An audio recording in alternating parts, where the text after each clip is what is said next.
respeito. É, dentro disso daí, existe um quadro aqui no nosso podcast que se chama A História Periférica. É onde o convidado ele conta uma história periférica que aconteceu com ele ou com o terceiro, citando nomes ou sem citar nomes. E a história você pode falar o que você quiser. É uma história qualquer pessoa é periférica minha ou de qualquer pessoa? do que você quiser. Ai, meu Deus, gente. Me ajude. Ai, Deus. Então, galera, com vocês o quadro História Periférica. Eu posso falar sobre a minha história, que é uma história de superação, né? A galera conhece. Negra. Conhece a história da Negrata, né? Pode começar? Uhum. Então, gente, eu vim de lá de São Paulo, que eu falei no início, né? Perdi minha mãe muito cedo. E eu fui morar nas ruas da cidade de São Paulo junto com meu irmão. Eu tinha 14 anos. Meu irmão de 13, outro de 12, outro de 11 anos. E na rua, tudo que eu sei hoje, tudo que eu aprendi foi que a rua me ensinou. Né? A partilha, né? Eu partilhar, a importância de eu respeitar quem está do meu lado, né? E a importância de lutar mesmo, né? Para a gente ter visto. Porque como a gente morava na rua, as pessoas que vivem em situação de rua, elas são invisíveis. Muito invisíveis. E as pessoas não viam a gente mesmo, né? E eu ficava tentando entender, né, todas aquelas circunstâncias, né? E aí eu acabei saindo das ruas, né? Comecei a trabalhar e foi indo e tal. E mesmo com muita dificuldade, eu percebia, né? Mas eu não sabia que era o racismo estrutural, né? Eu percebi disso, né? E aí, quando eu vim morar aqui em Sergipe, né? Eu vim pra cá pra tomar conta da minha avó, que estava doente na época. Eu era a única solteira da família. Vim pra cá, larguei tudo de São Paulo, vim pra cá. E aqui eu casei, tive meus filhos e tal. E o meu irmão veio morar aqui também, né?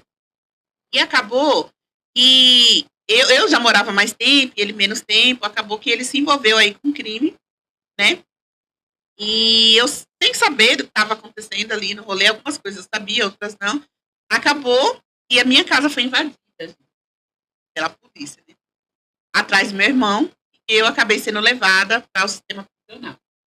Então, eu passei 3 anos e 1 mês dentro do sistema prisional.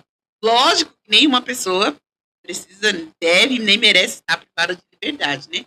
Mas naquele momento, de todas as coisas que eu passei ali, eu fui para lá gestante, né?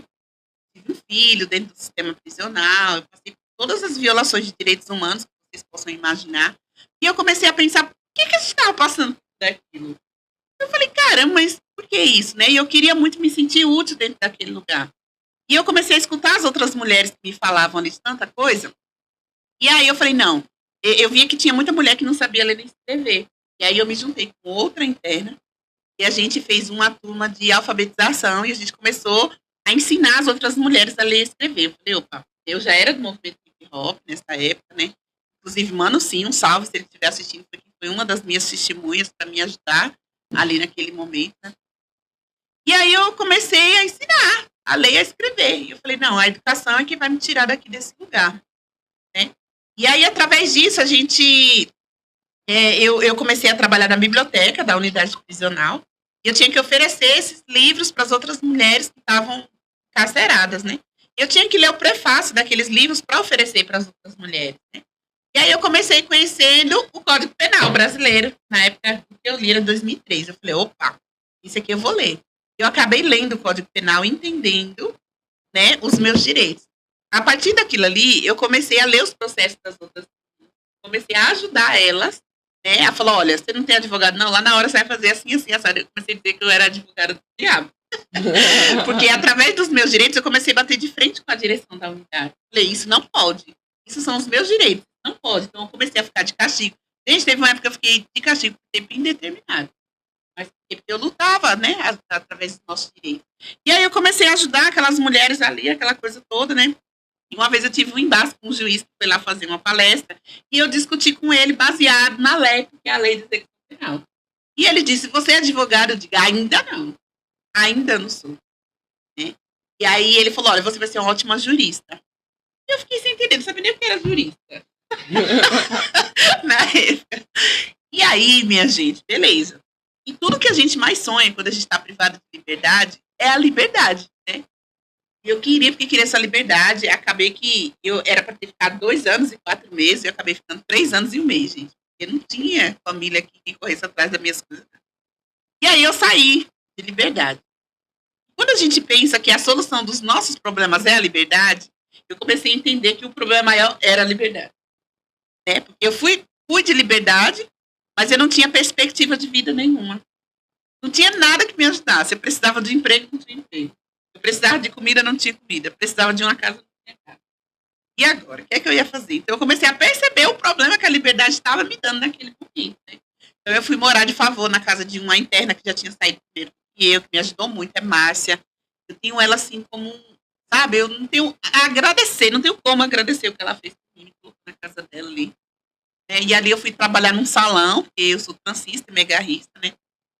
E aí eu fui trabalhar e tal. E eu sempre colocando na minha cabeça, eu preciso ajudar as mulheres que ficaram lá. Eu preciso fazer isso, eu preciso fazer isso. E aí eu passei no Enem, eu fiz 3 vezes o Enem, né? E eu não consegui fazer direito. Eu queria, porque queria direito, porque eu tinha que ser advogada, mas eu não consegui. A segunda vez que eu fiz, eu passei em serviço social, aqui na UFES, já fiz o primeiro período, mas não era o que eu queria, tranquilo. E não, eu preciso passar em direito. Na 4ª vez, eu falei, vai ser a última vez que eu vou fazer essa, 4 vezes. E aí eu não consegui a pontuação que era necessária, e eu chorei como se alguém tivesse morrido isso. E aí uma amiga falou, menina, por que você não faz? Tem um plano do governo, ela me explicou que era para um. Eu digo, que é isso, se inscreva. Eu me inscrevi e eu ganhei uma bolsa. Então hoje eu já me considero, gente, eu não sou advogada porque tenho, né, a OAB ainda. Mas, né, eu consigo fazer muitas coisas ainda sem a OAB. Quem me conhece sabe que eu sou defensora dos direitos humanos, trabalho com essa pauta de direito penal, né? E aí, o que aconteceu? Aí foi rolando. Então, em 2016, eu fundei um coletivo, que é o coletivo Mulheres Arteiras Sergipe, né? Segue aí no Instagram. É um coletivo formado por mulheres, todas sobreviventes do cárcere. Todas passaram pelo cárcere. A gente era para pensar políticas públicas de inclusão, né? E de inclusão no mercado de trabalho. Então, hoje a gente tem esse projeto, né, onde a gente faz curso de várias coisas, a gente pensa várias coisas, isso é muito importante. E a partir daí, eu comecei a entender o que significava o abolicionismo penal, né, que a gente precisa acabar com o sistema prisional no Brasil, que é difícil, vai acabar hoje? Gostaria, mas não é. Né?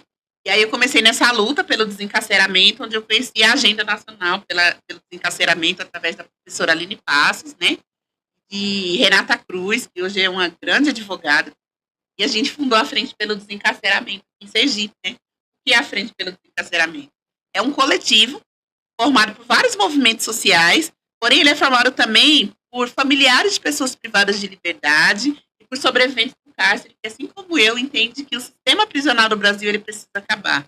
Porque o sistema prisional do Brasil hoje, ele não passa de um lugar de aglomeração de corpos pretos, onde o Estado ganha dinheiro sobre aqueles corpos. Então, é uma herança escravocrata, né? E aí, hoje, eu atuo também no jurídico dessas frentes, né? Atuando pelo desencarceramento. Então, eu fui presidenta do Comitê de Prevenção e Combate à Tortura, onde a gente fazia fiscalização nas unidades prisionais. E aí, eu trago para vocês, né, como é que eu, ex-presidiária, né, porque eu chamo que eu sou sobrevivente do cárcere, comecei a fazer fiscalização no mesmo presídio onde eu estava. Né? Então, onde eu fui humilhada, estraçalhada, eu volto como uma autoridade fazendo fiscalização, proibindo, né, as violações de direitos humanos. Né? Então, isso foi... Foda. A virada de chave é uma volta por cima. Para vocês é importante que a educação... Com certeza. Máximo respeito. É isso, galera. Esse foi o quadro de Histórias Periféricas. Né? Galera, olha. Sigam nossos colaboradores. É pro bagulho acontecer. Mas aí, tá ligado?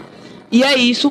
Vai lá em apoia-se.se/HP79 e ajuda nós, pô. Ajuda nós pra gente fazer isso aqui acontecer, tá ligado?